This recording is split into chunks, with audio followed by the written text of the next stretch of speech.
ನಮಸ್ಕಾರ ಪ್ರಿಯ ವೀಕ್ಷಕರೇ, ವಿಟಿವಿ ಬೆಳ್ಳಾರಿಗೆ ಸ್ವಾಗತ. ನಾನು ನಿಮ್ಮ ಸುಚಿತ್ರ. ನಮ್ಮ ಜೀವನದಲ್ಲಿ ಎಲ್ಲಕ್ಕಿಂತ ಅಮೂಲ್ಯವಾದ ವರ ಯಾವುದು ಗೊತ್ತಾ? ಅದು ಆರೋಗ್ಯ.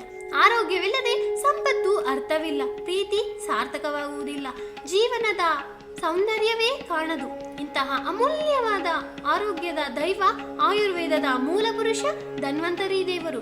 ಧನ್ವಂತರಿ ದೇವರ ಪರಿಚಯವು ಪುರಾಣಗಳಲ್ಲಿ ಹೇಳುತ್ತಾರೆ. ಒಂದು ಕಾಲದಲ್ಲಿ ದೇವತೆಗಳು ಮತ್ತು ದಾನವರು ಅಮೃತವನ್ನ ಪಡೆಯಲು ಮಹಾಸಮುದ್ರವನ್ನು ಕೆದಕಿದರು. ಈ ಘಟನೆಯೇ ಸಮುದ್ರ ಮಂಥನ. ಅಲ್ಲಿ ವಿಷವೂ ಅಮೃತವೂ ಹೊರಬಂತು. ಆ ಅಮೃತದ ಕಳಶವನ್ನು ಹಿಡಿದು ಆರೋಗ್ಯದ ಪ್ರಕಾಶಮಾನವಾಗಿ ಪ್ರತ್ಯಕ್ಷರಾದರು ಧನ್ವಂತರಿ ದೇವರು. ಅವರ ದೇಹದಿಂದ ಹೊಳೆಯುವ ಬೆಳಕು ಸೂರ್ಯನ ಕಿರಣಗಳಿಗಿಂತಲೂ ಪ್ರಕಾಶಮಾನವಾಗಿತ್ತು. ಅವರ 4 ಹಸ್ತಗಳಲ್ಲಿ ಶಂಖ, ಚಕ್ರ, ಅಮೃತದ ಕಳಶ ಮತ್ತು ಔಷಧಿಯ ಗಿಡ ಇತ್ತು. ಈ ಪ್ರತಿಯೊಂದು ಸಂಕೇತಕ್ಕೂ ಆಳವಾದ ಅರ್ಥವಿದೆ. ಅದೇನೆಂದ್ರೆ, ಶಂಖ ಶುದ್ಧತೆ ಮತ್ತು ಶಬ್ದಶಕ್ತಿ, ಚಕ್ರ ದುಷ್ಟಶಕ್ತಿಗಳ ನಿವಾರಣೆ, ರಕ್ಷಣೆಯ ಸಂಕೇತ, ಅಮೃತದ ಕಳಶ ಅಮರತ್ವ ಮತ್ತು ಶಕ್ತಿಯ ಸಂಕೇತ, ಔಷಧಿಯ ಗಿಡ ಆಯುರ್ವೇದದ ತಾತ್ವಿಕ ಅಂಶ. ಇದು ನಮಗೆ ತಿಳಿಸುತ್ತದೆ, ದೈವಿಯ ಶಕ್ತಿ ಎಂದರೆ ಕೇವಲ ಪೌರಾಣಿಕ ಕಥೆಯಲ್ಲ, ಅದು ಜೀವನದ ವಿಜ್ಞಾನವೂ ಹೌದು. ಧನ್ವಂತರಿ ದೇವರನ್ನು ನಾವು ಕೇವಲ ದೇವರೆಂದೇ ನೋಡಬಾರದು. ಅವರು ಆಯುರ್ವೇದದ ವಿಜ್ಞಾನಿಯೂ ಆಗಿದ್ದಾರೆ. ಅವರು ಮಾನವನಿಗೆ ಹೇಳಿಕೊಟ್ಟರು ಆರೋಗ್ಯದ ಮೂಲ ಆಹಾರ, ಚಿಂತನೆಗಳಲ್ಲಿ ಮತ್ತು ಜೀವನ ಶೈಲಿಯಲ್ಲಿ ಇದೆ.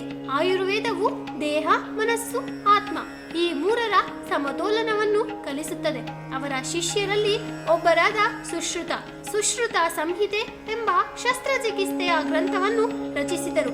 ಇದು ಇಂದಿಗೂ ವೈದ್ಯಕೀಯ ಜಗತ್ತಿನಲ್ಲಿ ಅಮೂಲ್ಯ ಸಂಪತ್ತಾಗಿದೆ. ಧನ್ವಂತರಿ ಜಯಂತಿಯನ್ನು ಪ್ರತಿ ವರ್ಷ ದೀಪಾವಳಿಯ ಮುಂದಿನ ದಿನ ಧನ್ವಂತರಿ ಜಯಂತಿ ಆಚರಿಸಲಾಗುತ್ತದೆ. ಆ ದಿನ ಜನರು ಹೊಸ ಪಾತ್ರೆಗಳನ್ನು, ಚಿನ್ನ, ಬೆಳ್ಳಿ ಖರೀದಿಸುತ್ತಾರೆ. ಅದು ಕೇವಲ ಸಂಪತ್ತಿನ ಸಂಕೇತವಲ್ಲ, ಆರೋಗ್ಯದ ಆಶೀರ್ವಾದವನ್ನು ಸ್ವೀಕರಿಸುವ ಸಂಪ್ರದಾಯವೂ ಹೌದು. ಆ ದಿನ ಧನ್ವಂತರಿ ದೇವರಿಗೆ ಪ್ರಾರ್ಥನೆ ಮಾಡುವವರು ತಮ್ಮ ಕುಟುಂಬದ, ಸಮಾಜದ, ರಾಷ್ಟ್ರದ ಸುಖ ಶಾಂತಿಯನ್ನು ಬೇಡುತ್ತಾರೆ. ಧನ್ವಂತರಿ ದೇವರು ನಮಗೆ ಕಲಿಸುವುದು ಏನು ಗೊತ್ತಾ?